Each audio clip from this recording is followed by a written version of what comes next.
Ketika Qin Yichen dan Sai Lao kembali ke kota yang hancur, Sydney Kevin melihat ke belakang mereka berdua, dan kemudian melihat kembali ke reruntuhan yang sebenarnya, berdengung di kepalanya. Ini adalah kota reruntuhan? Mengenai perbedaan antara dua tempat ini, Sydney Kevin jelas setuju dengan kata-kata Qin Yichen. Reruntuhan di sini layak untuk kata, kota reruntuhan. Tapi kalau dipikir-pikir, ada yang salah dengan itu. Ayo, hubungi Mahkamah Agung Ilahi dan tanyakan pada mereka bagaimana menyelesaikan masalah ini. Kembali di kuil penguasa cahaya, Qin Yichen merekrut 10.000 orang lainnya dari sekelompok orang percaya yang telah dipromosikan menjadi ksatria. Harus dikatakan bahwa memang nyaman menempati pengembangan bintang lapangan. Kuil penguasa cahaya telah tumbuh dengan tidak hati-hati di wilayah bintang Changlan. Apakah itu sejumlah besar orang percaya di kuil penguasa cahaya, atau penduduk asli setempat yang bergabung secara sporadis? Mereka semua adalah bagian dari kuil penguasa cahaya, dan menempati pengembangan bidang bintang. Kekuatan kepercayaan Qin Yichen juga sangat berlimpah.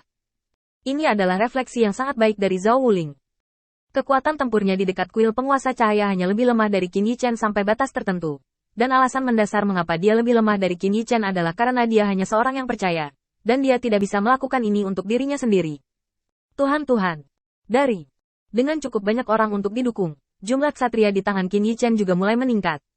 10.000 orang yang ditarik hari ini adalah bagian dari jumlah yang sangat besar. Meskipun kekuatan orang-orang ini baru saja mencapai tingkat ksatria, dan pengalaman bertarungnya masih kurang, ini juga merupakan pemandangan yang belum pernah terjadi sebelumnya untuk kuil penguasa cahaya. Saat Qin Yichen mengkonfirmasi 10.000 orang, dia mengatur agar mereka memasuki kota reruntuhan, siap untuk melaksanakan perintah Mahkamah Agung bersamanya kapan saja. Setelah semuanya beres, Qin Yichen berkata tiba-tiba, kali ini berpartisipasi dalam pengepungan dan penindasan Huotu Xingyu oleh Mahkamah Agung Tuhan. Meskipun Matt memerintahkan, dampaknya tidak terlalu besar, tetapi itu masih belum cukup. Kita membutuhkan lebih banyak orang percaya yang dapat mengambil alih komando. Jika tidak, semakin banyak jumlah orang di masa depan, semakin sulit untuk memerintah. Sai Lao mendengarkan kata-kata Qin Yichen dan berkata dengan cepat. Masalah ini telah dipertimbangkan oleh bawahan. Selama 10 hari ini, orang-orang percaya telah menyimpulkan banyak pengalaman tempur. Saya berencana untuk memasukkan hal-hal ini ke pavilion koleksi buku sebagai bagian dari buku militer. Qin Yichen sedikit mengangguk.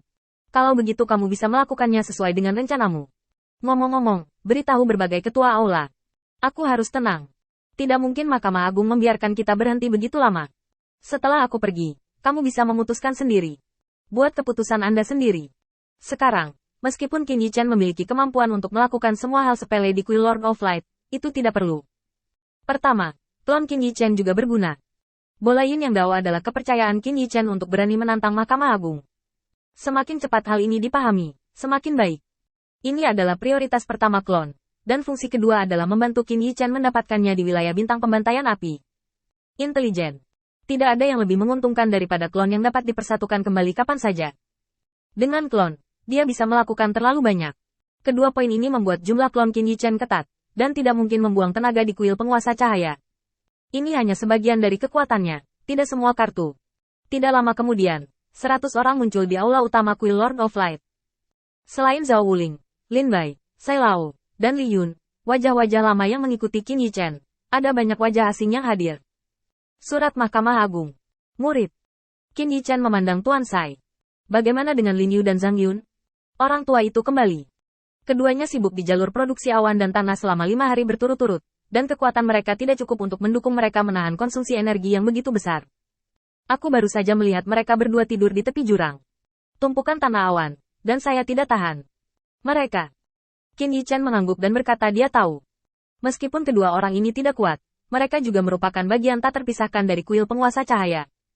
Qin Yichen memandang semua orang yang hadir dan bertanya. Apakah aula penempaan mengirim seseorang ke sini? Meskipun Lin Yu dan Zhang Yun tidak dapat dipanggil, Qin Yichen masih memiliki niat untuk memberikan beberapa hadiah kepada mereka yang mendukung garis hidup inti kuil cahaya. Salah satu kerumunan melangkah maju dan membungkuk ke Qin Yichen. Forjin Hall Tayan, saya telah melihat Lord Light Lord. Qin Yichen mengangguk dan melemparkan cincin penyimpanan kepada mereka. Menempa senjata, melebur tanah awan. Ini semua kreditmu. Dan itu juga jaminan bahwa aku bisa bertarung tanpa mengkhawatirkan logistik. Ada 20.000 pil pengecut di dalamnya, yang bisa mencuci tubuhku dan mengurangi cedera. Tayan buru-buru membungkuk untuk berterima kasih padanya. Setelah memberikan sedikit hadiah, mata Qin Yichen menyapu para master istana ini. Kalian semua adalah bagian tak terpisahkan dari kuil Lord Cahayaku.